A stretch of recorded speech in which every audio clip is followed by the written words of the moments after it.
She didn't break your heart. She exposed a fatal flaw in your design. The illusion you've been protecting. The fragile belief that your worth is determined by her approval has been systematically dismantled. You weren't a partner in a relationship.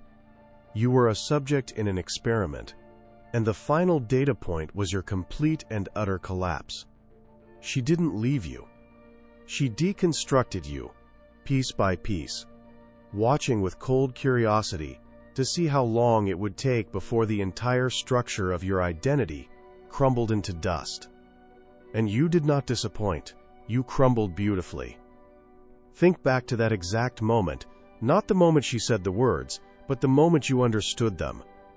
The moment the fog of your desperate hope cleared, and you were left staring into the abyss of her indifference. Maybe it was in a sterile coffee shop, the air thick with the smell of burnt espresso and her quiet, clinical pity. Her words were a carefully crafted script, full of phrases like, "It's not you, it's me, and I just need to find myself." Each one a perfectly sharpened blade designed to sever your connection without leaving any visible blood. But you felt the internal hemorrhage. You felt the life draining out of you as you sat there, nodding like a fool, pretending to understand, pretending to be mature, while every cell in your body was screaming in a primal terror. The terror of being erased. Or perhaps it was the silence, the deafening, soul-crushing silence of a phone that no longer lights up with her name. You remember the last text you sent. You agonized over it, drafting and redrafting, trying to find the perfect combination of words that would be casual yet profound, vulnerable yet strong. You hit send, and the wait began. You watched the delivered receipt like a prisoner watching the gallows being built. Hours turned into a day turned into a week. Each passing moment of silence was not an absence of communication. It was a message. A loud, clear, brutal message.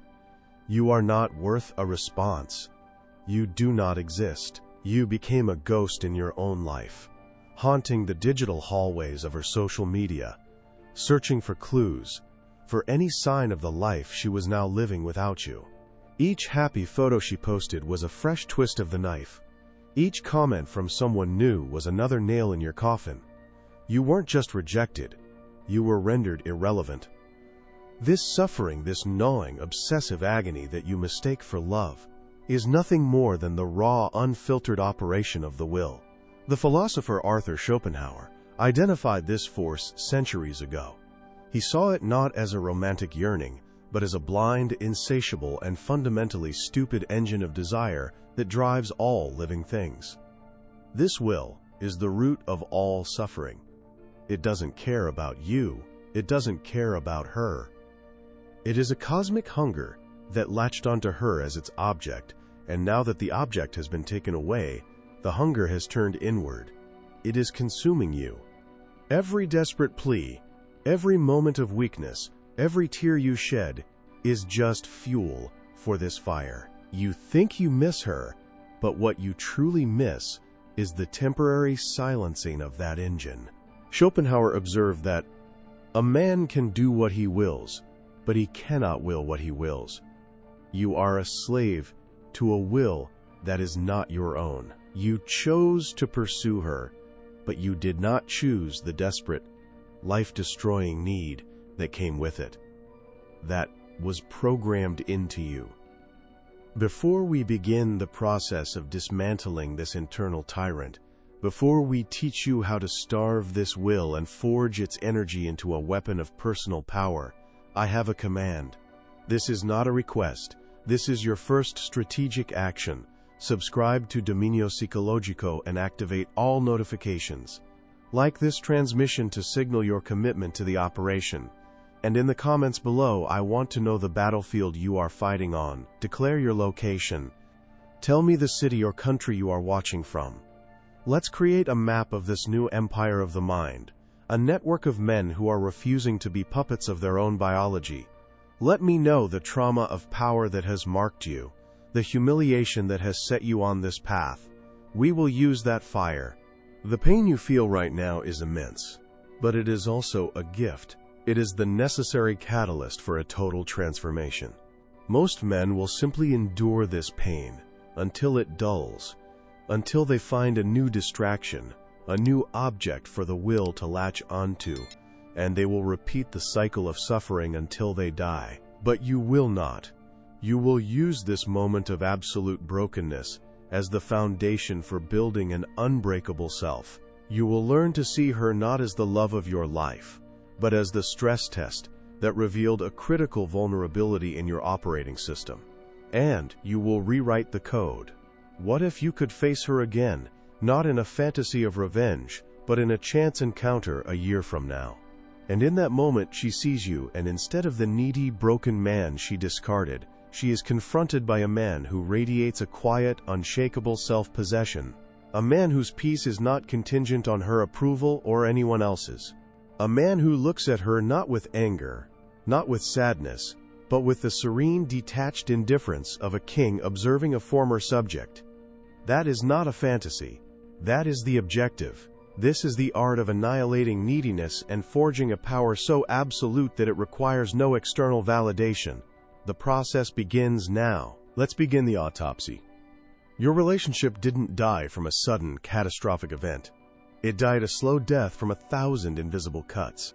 A terminal illness of the spirit that you diagnosed as love. This is the cold deconstruction of your fall from power.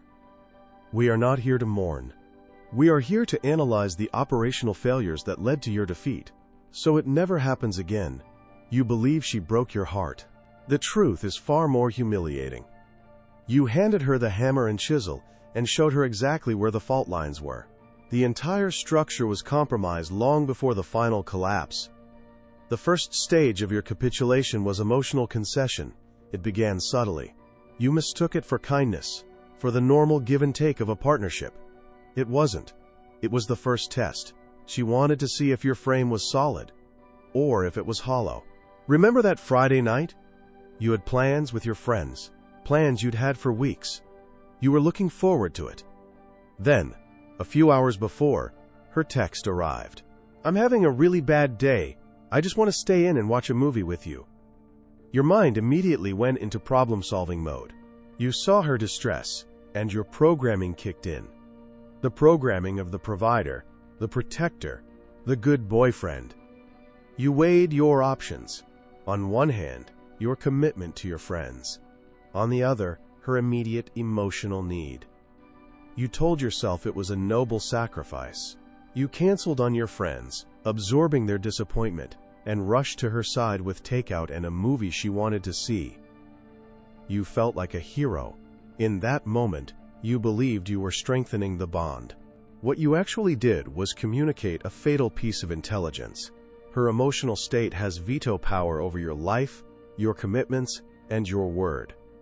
She tested. You yielded. She won. It wasn't about that one Friday night. It was about establishing a precedent. From that point on, every plan you made was provisional, subject to her emotional weather report. You stopped being a man with his own life and became an on-call emotional support service.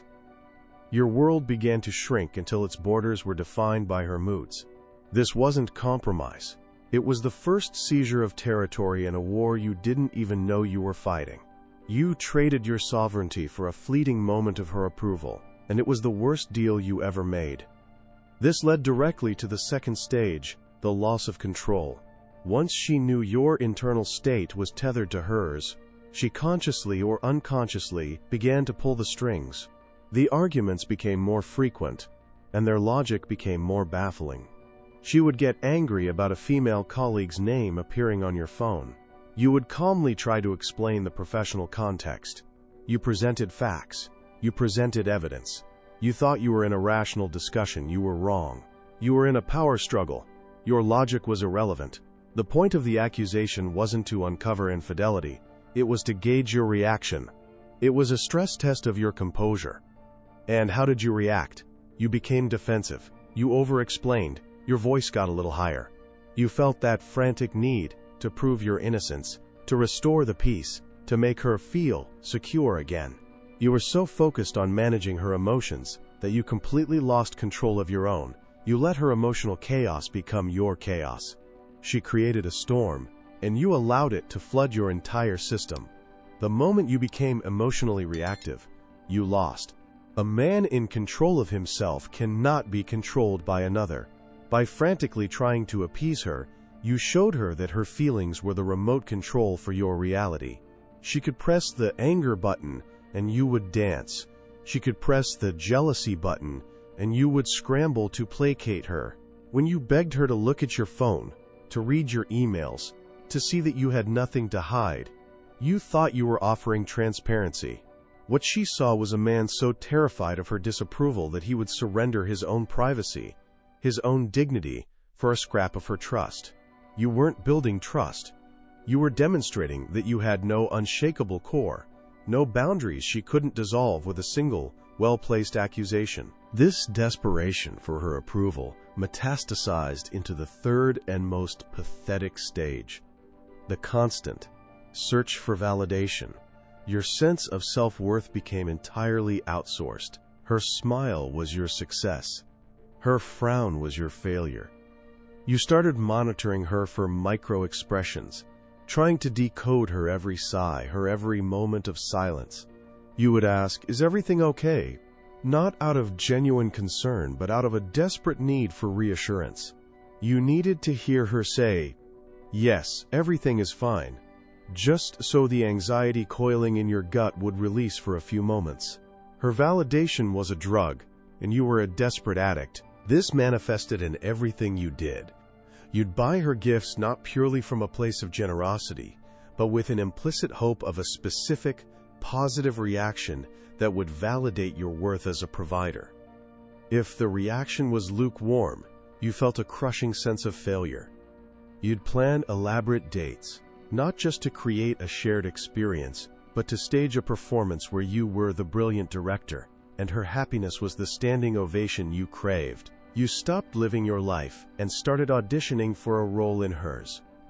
This is the essence of neediness. It is the silent scream of, "Am I good enough?" that echoes in your every action. And she heard it, loud and clear. A woman is not attracted to a man who needs her to tell him he's a man. She is attracted to a man whose sense of his own value is a self-evident, non-negotiable fact. Your constant search for her approval was a constant reminder of your own self-doubt. You weren't a partner. You were a supplicant, kneeling at her altar, begging for a blessing she grew to despise giving. The silence she gave you in return was not disinterest. Her silence was dominance. It was the quiet, contemptuous response to your endless, pleading noise. From this state of dependency, the fourth stage was inevitable: complete, effective dependence. She was no longer just a person in your life. She was the central pillar, holding up the entire roof of your emotional stability. The thought of losing her wasn't just sad, it was apocalyptic. It felt like a threat to your very survival. This is the operation of the will that Schopenhauer warned about. This blind, stupid drive latched onto her as the sole source of all meaning and purpose. Your happiness was no longer generated internally. It was a resource you had to extract from her. This made you terrified, and fear makes a man weak. Because you were terrified, you avoided conflict. You swallowed your own opinions if they differed from hers. You let her make decisions you disagreed with, because the temporary discomfort of disagreeing was nothing compared to the existential terror of her potential withdrawal. You let her disrespect you in small ways: a sarcastic comment about your job in front of friends, a dismissive wave of her hand when you were talking about something you were passionate about. You told yourself it was just the way she is. You made excuses for her behavior, but you knew the truth. You were tolerating it because you were a hostage. Your well-being was in her hands, and you did whatever it took not to have it taken away. You walked on eggshells. You measured your words. You became a smaller, more agreeable, less authentic version of yourself. You thought this would make you safe. Instead, it made you contemptible. She didn't want a hostage. She wanted a man. and you had ceased to be one. You had become a dependent, a satellite orbiting her world, with no light of your own. The final, catastrophic failure was the breaking of silence. When the end was near, when her distance became a physical presence in the room, the silence was your only remaining sliver of power. It was the one card you had left to play. By remaining silent, by matching her withdrawal with your own, you could have created a vacuum, a space where she might have had to confront her own feelings and the consequences of her actions. It was your only chance to demonstrate that you were a separate entity, a man whose world did not stop turning just because hers was tilting away. But you couldn't stand it. The silence was a mirror, and in it you saw your own terror, so you broke it. You sent the first text, "We need to talk," a phrase dripping with neediness and panic. Then another, "Are you getting my messages?" Then the phone call she didn't answer.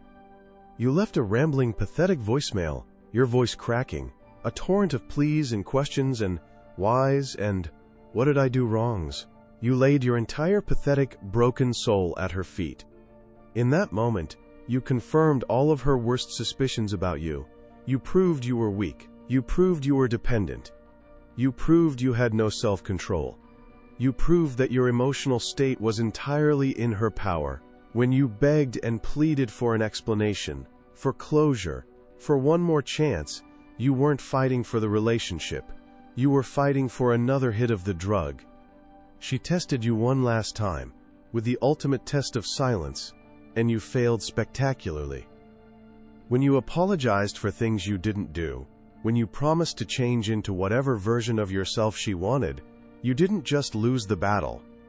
You signed the unconditional terms of your surrender. Now you might be telling yourself that this is a twisted, cynical view. You might be thinking, I was just being a loving, committed partner, I was communicating, I was being vulnerable. Let's dismantle that objection with the brutal logic it deserves. You weren't being vulnerable. You were being porous. Vulnerability from a position of strength is magnetic. It's the warrior revealing a chink in his armor, knowing he can still win the fight. Your vulnerability was the act of a man with no armor at all, begging his opponent not to strike. There is a vast difference between a man who chooses to share his feelings and a man whose feelings leak out of him uncontrollably because he has no container for them. You were the latter. You confuse compromise with capitulation. A compromise is a strategic negotiation between two powers of equal standing.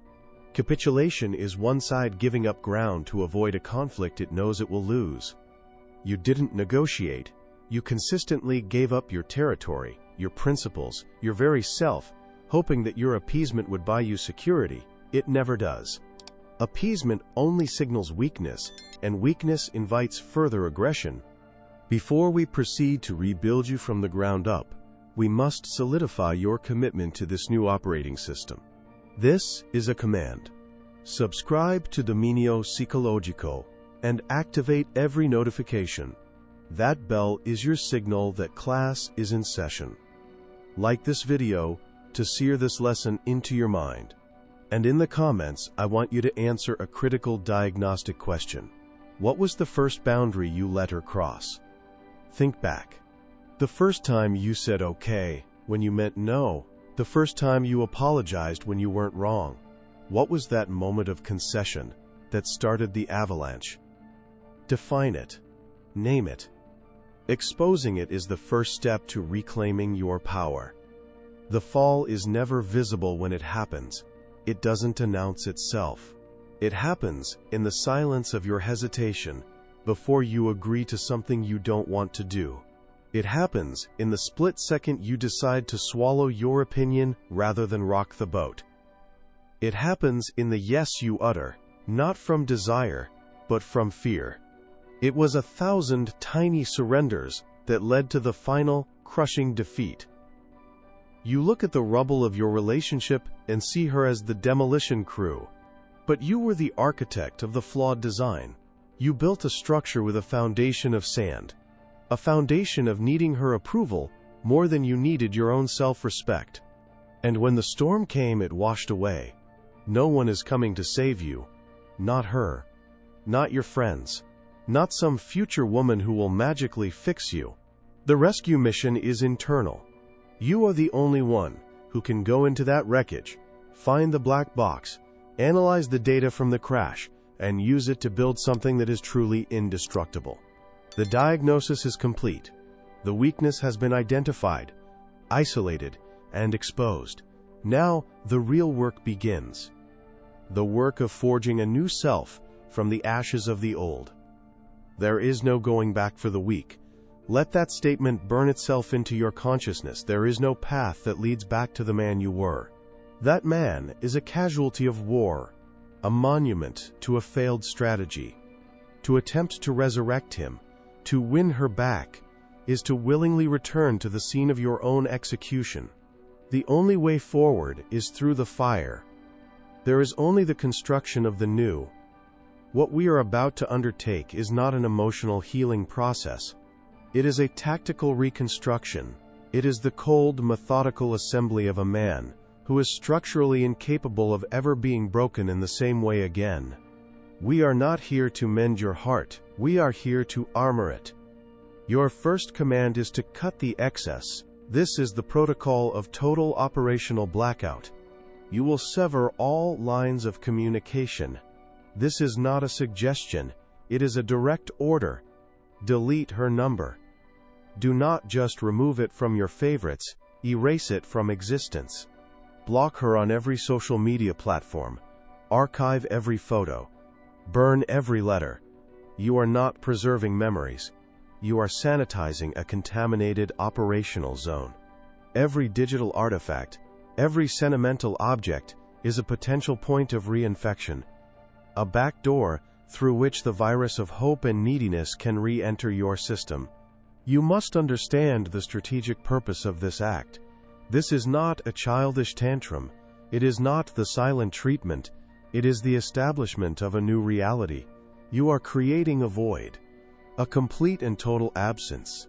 In her world, you have just ceased to exist. This act is not for her. It is for you. It is the first definitive statement you have made in months that is not contingent on her reaction. It is a unilateral declaration of your own sovereignty. You are taking back the power of your attention.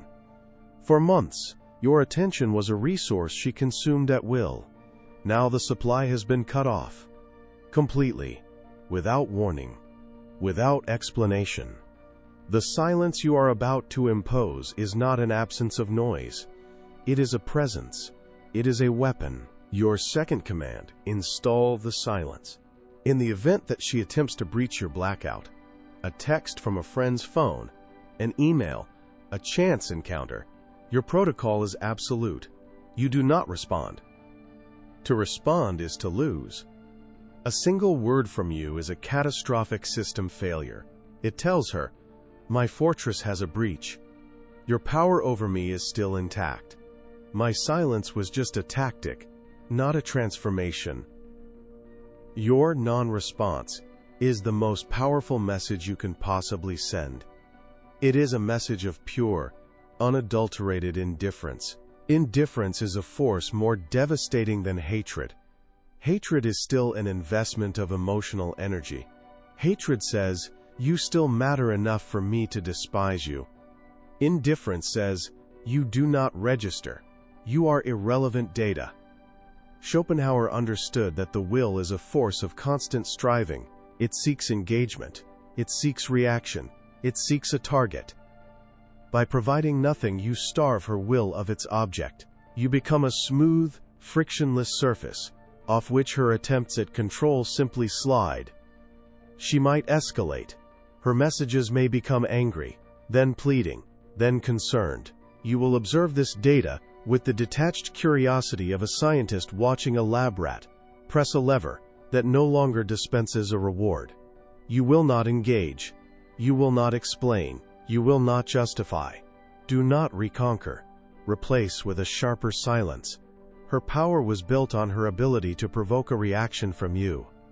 When you cease to react, her power evaporates into thin air. This leads to the third protocol, the doctrine of unpredictability. For the inevitable moment when you must exist in the same physical space, your interaction must be minimal, neutral, and unpredictable. The man she knew was a predictable algorithm. If she did X, he would do Y. If she was cold, he would become desperate. If she was warm, he would become complacent. That algorithm is now obsolete. If you see her, you will not deviate from your path. You will not seek her out. Nor will you conspicuously avoid her. You are a ship on a set course. She is merely other traffic in the ocean. If direct interaction is unavoidable, your demeanor is one of polite, detached civility. Think of how you would interact with a stranger whose car has momentarily blocked yours in a parking lot. A brief nod. A neutral, meaningless pleasantry like, "Excuse me." No questions about her life. No updates on yours. Your eyes will not linger. Your voice will be calm and even. You will give her nothing. No anger, no sadness, no longing. You will be a blank slate. This breaks the emotional feedback loop she has come to expect. She is prepared for your anger or your pain. She is utterly unprepared for your serene and total disinterest. You are no longer a character in her story. You are a force of nature that just passed through. These defensive maneuvers are useless, however, without an offensive strategy. The void you create with your absence must be filled with something of immense weight and density. This is the fourth and most crucial command, the relentless pursuit of hierarchy. The energy you once poured into her, the obsessive thoughts, the planning, the emotional labor, is now your strategic reserve. You will reinvest every joule of that energy into 4 pillars of your new empire. The first is the physical. Your body is not a vessel for your feelings. It is your armor and your weapon. You will go to the gym, not to get a revenge body, but to forge discipline in steel. Every repetition you struggle through, every drop of sweat, is an act of alchemical transformation, turning the lead of your pain into the gold of physical power. You will eat clean, sleep 8 hours, and stand taller. The physical transformation is the most visible signal to the world, and to yourself, that you are no longer the same entity. The second pillar is the financial. Money is not the root of all evil. It is a tool of freedom and power. You will attack your work with a singular predatory focus. You will take on the extra project. You will learn the new skill. You will build the side business. Your financial life is a direct reflection of your ability to impose your will upon the world and create value. When your resources grow, your options expand, and your dependency on any single person for your well-being diminishes to zero. A man with his own resources is a king in his own kingdom. You were a supplicant in hers. Now you build your own. The third pillar is the social. Your social life had shrunk to orbit her. You will now rebuild it with strategic intent. Reconnect with the male friends you neglected. Build a network of allies, not an audience for your misery. Engage in activities that put you in contact with other high-value individuals.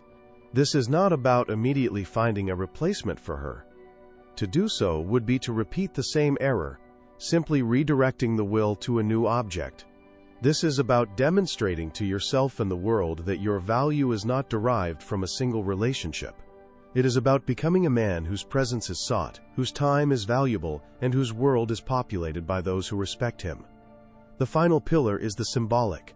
This is your mission. Schopenhauer noted that the blind, insatiable will is the source of all our suffering because it latches onto finite objects, a person, a status, a possession, as if they were the ultimate answer. When the object is lost, the will turns inward and devours its host. The only way to master the will is to give it an infinite object to pursue, a purpose, a mission, something larger than your own fleeting desires. This could be mastering an art, building a company, achieving the pinnacle of a discipline. It must be something that consumes you, something that gives your suffering meaning. Your pain is no longer just pain. It is the fuel for your new engine. You are no longer a man trying to get a woman back. You are a man on a mission, and she was merely a painful but necessary catalyst in your origin story. This is not a path of hope. It is a path of action. It is a series of commands to be executed without deviation. Hope is the currency of the weak. Action is the currency of men who command reality.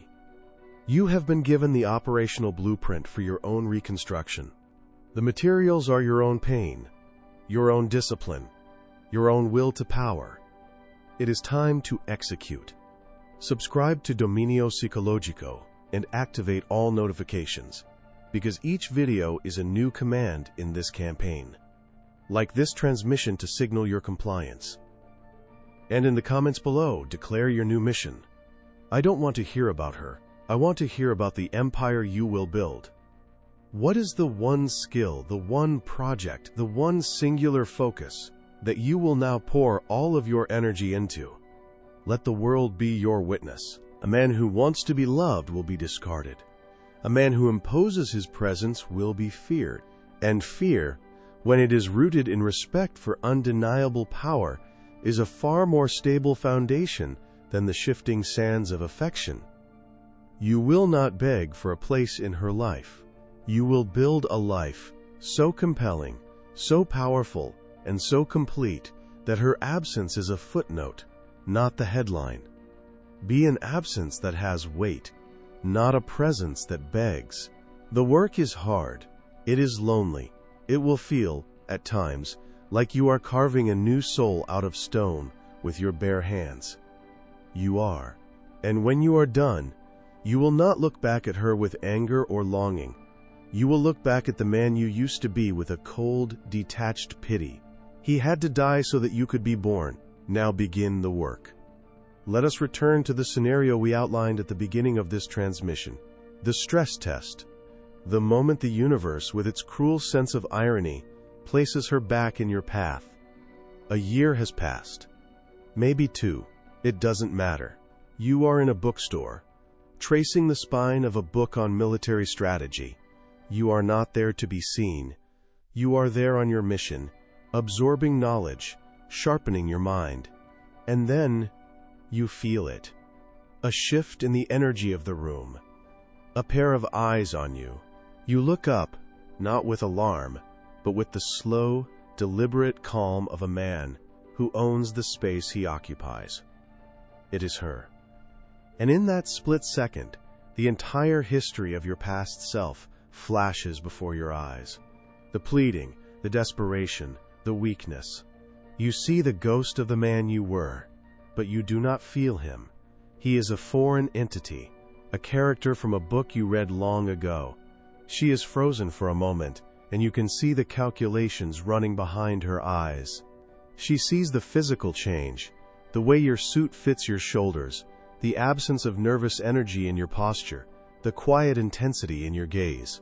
But it's what she doesn't see that terrifies her. She doesn't see the supplicant. She doesn't see the hurt little boy who was desperate for her approval.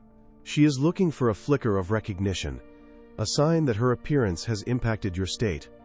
She is searching for the wound she left, expecting to see a scar. Instead, she finds nothing. She is looking at a fortress whose walls show no sign of the war she once waged against it. She gives a tentative, hesitant smile, the kind of smile one offers to a dangerous animal one hopes not to provoke. And you? You do not smile back. You do not scowl. You do not react. You offer a slow, deliberate nod. Acknowledgement, not invitation. It is the same nod you would give a stranger who held a door open for you. It is polite. It is impersonal. It is utterly and completely devastating. You then break eye contact, not out of fear or awkwardness, but out of a simple, profound lack of interest. You turn your attention back to the book in your hands. The interaction, for you, is over. You have returned to your mission. In that moment, the entire power dynamic of your shared history is not just reversed, it is annihilated. She did not break your heart, she revealed a flaw in your design. And you have spent the last year executing a complete systems overhaul. Her greatest weapon was always your need for her. Her approval, her attention, her validation.